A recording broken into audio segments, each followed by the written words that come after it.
بسم اللہ الرحمن الرحیم۔ آج کا پیغام آج کی حدیث کے ذریعہ اللہ کے نبی جناب محمد رسول اللہ صلی اللہ علیہ وسلم نے محرم کی 10 تاریخ یعنی عاشورہ کے دن کی فضیلت اور اس کے متعلق اپنی احادیث میں جو کچھ بیان فرمایا، میں چاہتا ہوں کہ وہ حدیث کے تعلق سے آپ سے کچھ باتیں عرض کروں اور آپ کو یہ پیغام دے سکوں کہ اللہ کے نبی محمد صلی اللہ علیہ وسلم کی تعلیمات عاشورہ کے دن کے متعلق کیا ہے۔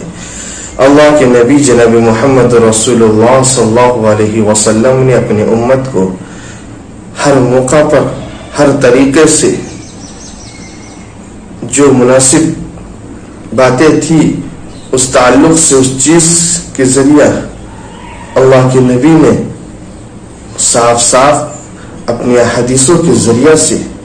اپنی امت تک یہ باتیں پہنچا دی کہ کس موقع پر میری امت کو کیا کرنا چاہیے اور میری امت کو کس موقع پر کیا نہیں کرنا چاہیے، اور کس دن میری امت کو کون سے طریقے اپنانے چاہیے اور کون سے طریقے نہیں اپنانے چاہیے۔ آج ہم نے من گھڑت قصے اور کہانیاں اور ایسی چیزیں ہم نے اپنے مذہب میں داخل کر لی ہے جس کا تعلق قرآن و حدیث سے، اللہ کے نبی کے فرمان سے کوسوں دور تک نہیں ہے، لیکن آج ہم نے اس کو دین سمجھا، اس کو شریعت سمجھی، اللہ کے نبی کا فرمان سمجھا، اللہ کے نبی کے طریقہ سمجھا، حالانکہ وہ طریقے شیطانی طریقے ہیں، وہ طریقے اسلامی اعتبار سے جس کا کوئی تعلق نہیں ہے۔ آج ہم نے اس کو بڑے شوق اور ذوق کے ساتھ اس کو کرنے کی کوشش کی اور ہم نے وہ من گھڑت قصے اور کہانیوں کو، شیطانی کاموں کو ہم نے دین سمجھا،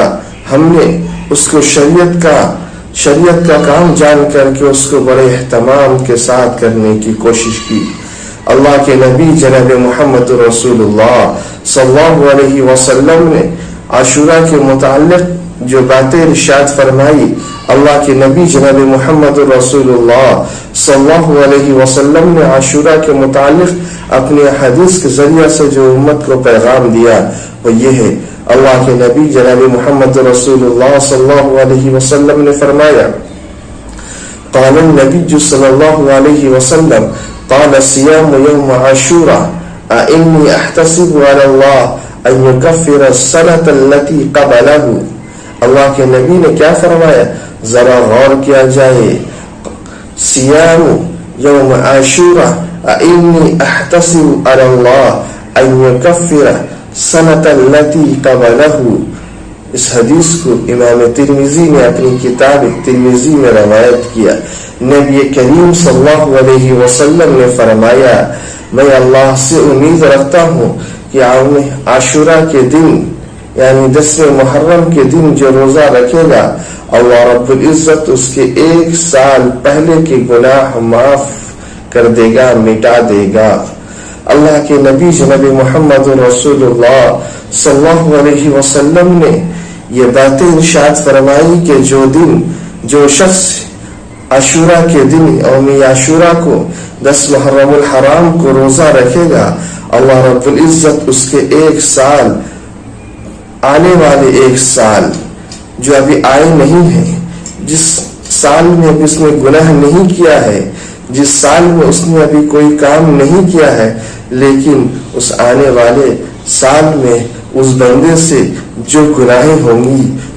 جو لغزشیں ہوں گی، جو خطائیں ہوں گی، اللہ رب العزت اس عاشورہ کے دن کے روزے کی برکت سے اس کے گناہ کو معاف کر دے گا، اس کے خطاؤں کو درگزر فرما دے گا۔ اللہ کے نبی جناب محمد رسول اللہ صلی اللہ علیہ وسلم نے عاشورہ کے دن کے متعلق جو حدیث میں جو باتیں ارشاد فرمائی کہ آج ہم اس حدیث پر عمل کر رہے ہیں۔ آج ہم عاشورہ کے دن نامعلوم کون سے کام کر رہے ہیں، کون سے طریقے اپنا رہے ہیں۔ آج ہم غم کے نام پر جو دین کا، جو شریعت کا مذاق اڑا رہے ہیں۔ ہم نے اس دین کو، ہم نے اس شریعت کو